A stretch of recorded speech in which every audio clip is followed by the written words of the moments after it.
हम गायक राम कृपाल यादव बेलथरा रोड बलिया। हम गायिका सोनाली राज बलिया जिला से। सबसे पहले विनायक रिकॉर्डिंग स्टूडियो के तरफ से, विनायक एंटरटेनमेंट की तरफ से आप लोगों के बीच एक प्रचार गीत भेजे तनिजा। आशा ना पूर्ण विश्वास बा कि आप लोग के पसंद आई। वार्ड नंबर 30 जिला पंचायत सदस्य बलिया, प्रत्याशी हैं ओम प्रकाश यादव मास्टर साहब, समाजवादी पार्टी बलिया का उपाध्यक्ष भी हुआ। का कहल चाहता रू तू? सुना बोला। जिला पंचायत में जई है भैया ओम प्रकाश हो। यही बात है। हाँ हो।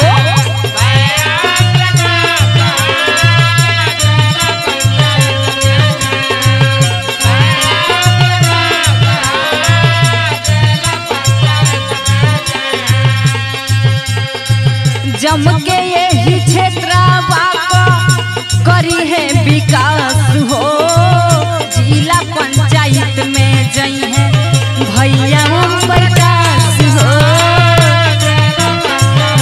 लागत कि ओम प्रकाश तो जड़ी सुना देले बड़ा। अरे ऐसा कोनो बात नहीं हो। हमके तो लगता ना हो।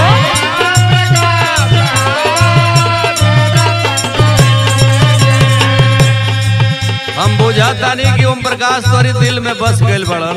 अच्छा हमके कुछ शंका लगाता। का शंका लगाता बताओ। सुना हमार बात।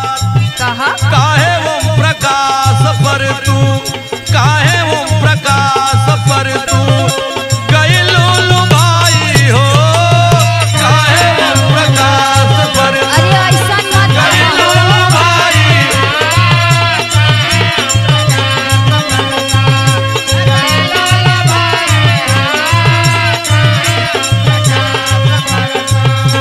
दिलवा का बात गोरी, अच्छा दिलवा का बात गोरी देबू ना बताई हो। काहे ओम प्रकाश पर तू गइलू भाई हो। काहे ओम प्रकाश पर तू गइलू।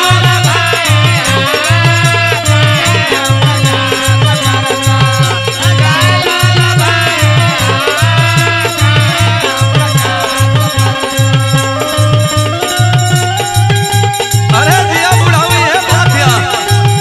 अरे राहुल जोड़ा नहीं खेजी। अरे बारे ओम प्रकाश। चपले रहा।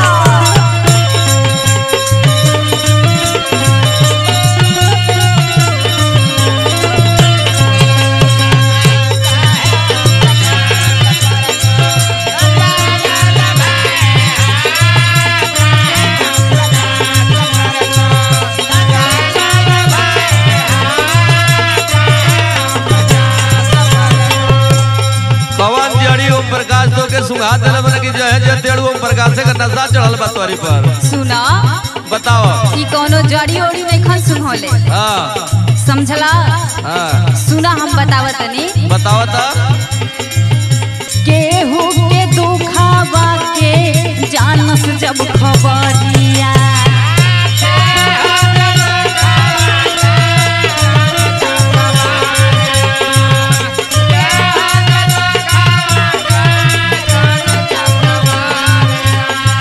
दौड़ी दौड़ी जाले भैया सबकी दुआरिया।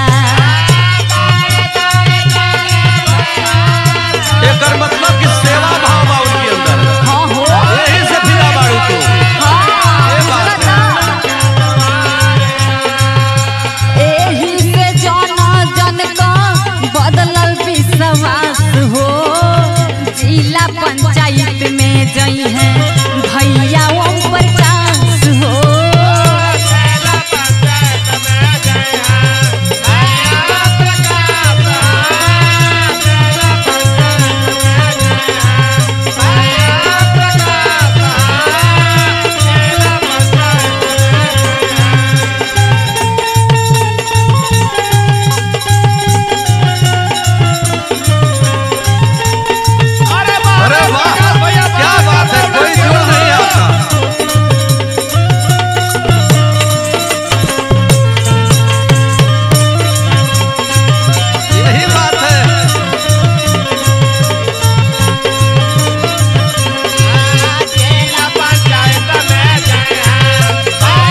तू संकल्प ले ले बाड़ू कि ओम प्रकाश के हमें बेर जिला पंचायत में भेजी के छोड़ा। हाँ अब लागत है कि बुझले बाड़ा। यही खातिर गांव-गांव घूम के मेहरारू के इकट्ठा करता है ना। तब का तब सुनो अब हम बतावतानी। कहा मानता नी बात तोहर कइले देवन वादा।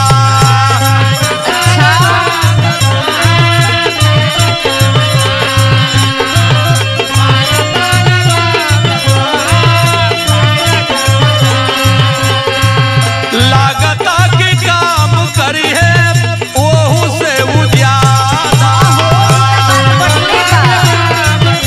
ओम प्रकाश यादव बड़ा जोरदार आदमी हुआ, जवन कहे वो करेला।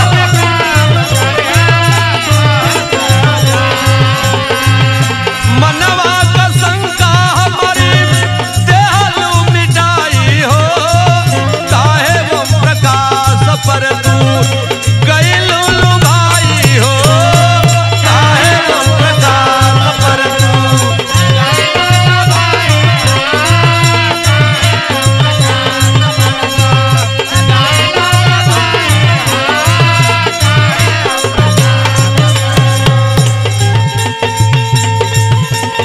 यो! अरे जिया हो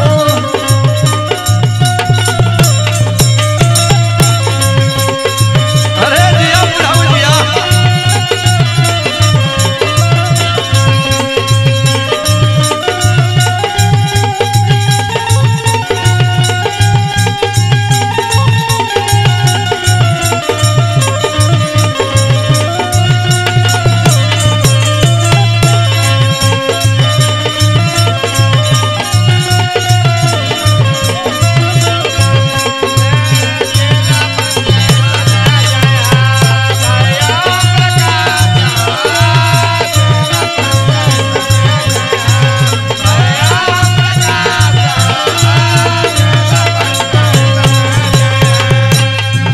अच्छा मान लो अगर ओम प्रकाश के जीता देबू हाँ तब का करबू?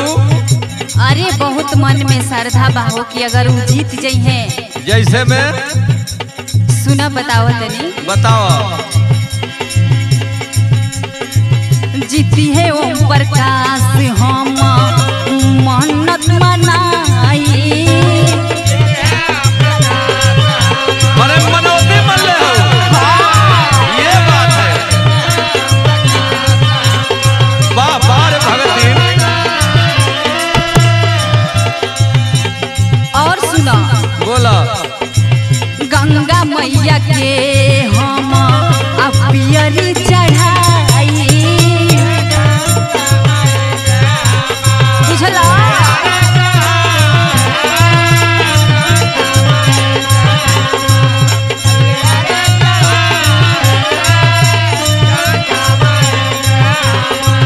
सोनाली लगवले बाड़ी ढेर दिन से आस हो।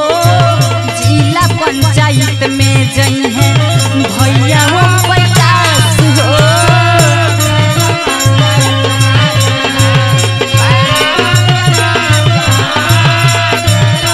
वाह जिया हसन भैया।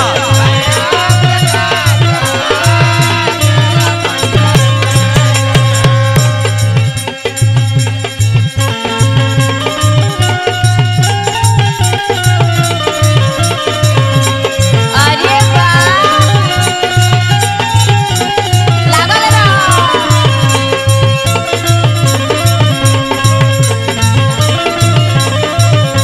जिया बुढ़ाऊ जिया।